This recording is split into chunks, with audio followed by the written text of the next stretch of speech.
Zona de Emergencia.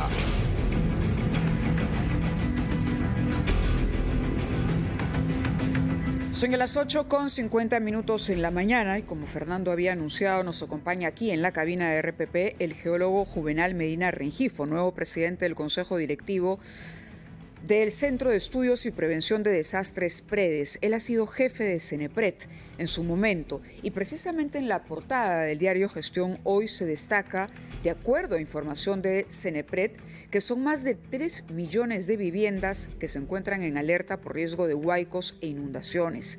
1.485 zonas críticas por la ocurrencia de deslizamientos, derrumbes, huaicos, flujos de lodo, avalanchas de rocas a nivel nacional.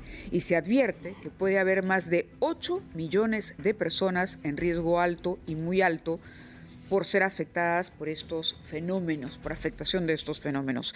La pregunta que uno se hace todos los años es por qué las medidas no son duraderas en el tiempo, si es que se toman las medidas de prevención, por qué cíclicamente vemos estas cifras que crecen todos los años y que nos advierten que hay tantos puntos críticos y tantos millones de personas en riesgo. Bienvenido, muchas gracias. Muchas gracias, Mávila, muchas gracias, Fernando. Buenos días, ingeniero. Quiero también expresar mi solidaridad con las familias de los fallecidos, ¿no?, en este accidente que se dio en el puente Chancay. Un desastre que nos pone en evidencia la alta vulnerabilidad que tenemos como sociedad, como infraestructura, como medios de vida y entre otras acciones que nos muestran lamentablemente ese déficit de prevención que tenemos en el Perú, ¿no? Un déficit de orientar los esfuerzos y recursos a actuar antes de que se den los fenómenos, antes de que entremos en la etapa de emergencia, de crisis, y poder hacer las cosas bien y evitar estar asistiendo a este tipo de noticias y de evidencias que representan pérdidas muy valiosas para el país y que es algo que se repite con mucha frecuencia y que nos muestra hasta hoy que no hemos logrado todavía asimilar la lección que nos deja cada desastre que vive el país. Sobre este punto, ¿podría, además de un problema de mantenimiento, en base a su conocimiento, existir también un problema de sobrecarga que haya merecido, digamos, en algún momento una evaluación y reforzar la estructura central, que parece ser el punto más débil en este caso?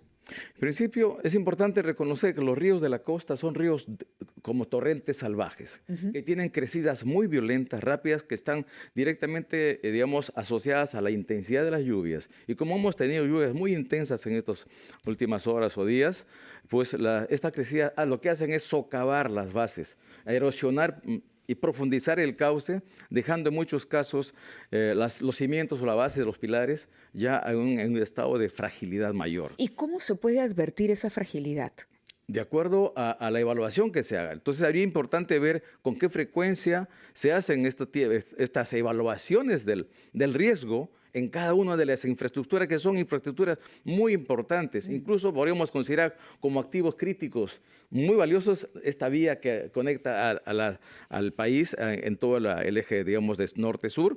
Sin embargo, también es importante reconocer que en esta dinámica del territorio, la prevención tiene que ser una labor que se desarrolla de manera continua como parte de la planificación del desarrollo. No esperar la emergencia para recién empezar a hablar de prevención, sino más bien hay que trabajar de manera mucho más estructurada, reconociendo que nuestro territorio es altamente sensible a estos fenómenos naturales.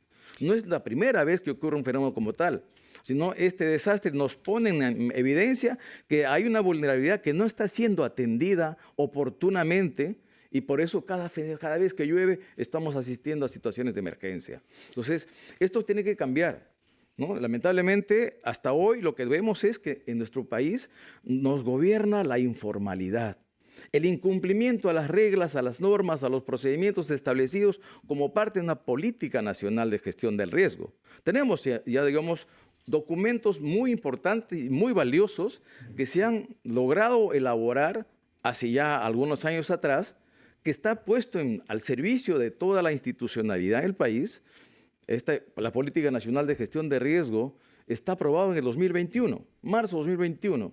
su vigencia va hacia el 2050. Yo preguntaría, ¿cuántos conocen ya esta política nacional para usarla, aplicarla adecuadamente? Porque acá hay orientaciones muy importantes para que los gobiernos locales, regionales y el mismo gobierno nacional ponga en práctica la gestión del riesgo, la prevención, la reducción del riesgo, la preparación para evitar llegar a situaciones de desastres que todos los años sufrimos, ¿no? Se puede ver en la carátula del documento que usted nos muestra que ha sido hecho gracias al apoyo de USAID.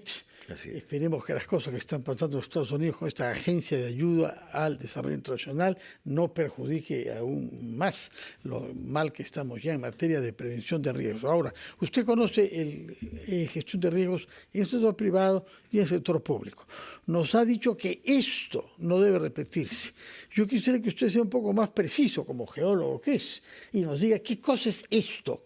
Es decir, ¿cuál es la entidad encargada de establecer si un puente que tiene más de 50 años es precario y esto puede suceder de un minuto a otro? ¿Quién ha fallado aquí, señor Juvenal Medina? Bueno, en el país tenemos una institucionalidad que tiene competencias muy bien establecidas en cada uno de los sectores, ¿no? Primero es una responsabilidad sectorial, ¿no? En principio. ¿De qué sector? En este caso, quien responde a todo lo que es transporte y comunicaciones es el sector transportes. Hay un comunicado ya de ese ministerio. En primera línea, ¿no? Un poco vago por ahora, no ha entrado en muchos detalles. Pero sin embargo, si miramos el país, ahí tenemos también responsabilidades desconcentradas en Provías nacional, descentralizado, y que también intervienen los gobiernos locales. Quienes conocen y deben conocer muy de cerca su territorio y todos los riesgos que tiene, deben ser los gobiernos locales.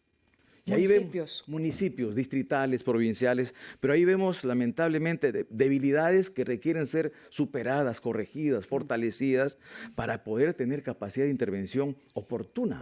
Cuando usted habla de debilidades, ¿por dónde empezaría? Capacitación técnica. Capacitación técnica. Incorporar en cada municipio un geólogo al menos. Que haya una participación que oriente del geólogo que conoce el territorio, conoce estos fenómenos naturales. ¿Y hay geólogos? Tenemos en el Perú más de 6.000 o 7.000 geólogos, pero que no están siendo convocados, incorporados como parte de los equipos técnicos de los municipios, de los gobiernos regionales y los sectores para poder orientar estas decisiones tan importantes sobre la base del conocimiento adecuado del territorio. Entonces, por eso hay necesidad de poder hacer, digamos, esta reflexión sobre la base de estas emergencias, mirar que esta no es la última. Tenemos un territorio altamente dinámico, un clima que es muy dinámico y complejo. Un territorio muy complejo. Y que requiere una gestión ya más estructurada, más ordenada del riesgo. No podemos solamente centrarnos en esta actuación para atender emergencias. Pero alguien tiene que liderar ese trabajo que usted está... Tenemos un sistema nacional de gestión de riesgos. Ahí está el tema. Entonces, ese sistema nacional... Que usted ha presidido. El sistema nacional está liderado por la Presidencia del Consejo de Ministros de acuerdo a la ley 29664, la que crea el Sistema Nacional de Gestión de Riesgo en el país, vigente desde 2011, establece que la presidencia del Consejo de Ministros es quien preside el sistema nacional, ¿no? Luego están los gobiernos, los ministerios, los gobiernos regionales, hasta llegar a los distritos. Entonces hay una estructura piramidal del sistema donde se establecen responsabilidades y que deben ser cumplidas, y ahí tenemos ese problema.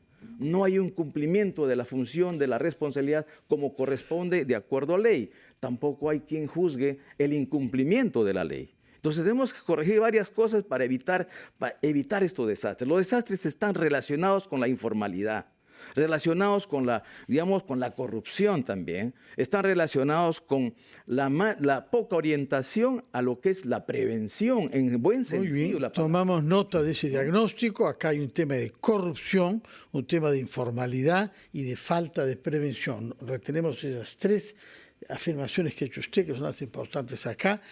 Como hay muerte de dos personas, tendrá que intervenir la Fiscalía y ojalá llegamos a saber quién ha cometido la negligencia que ha hecho posible este accidente lamentable. Y debe haber sanción también a los responsables, ¿no? Sin duda. Muchas gracias por estar con nosotros esta mañana. 9 en punto. Vamos a dejarlos unos instantes para escuchar el gran resumen de la hora.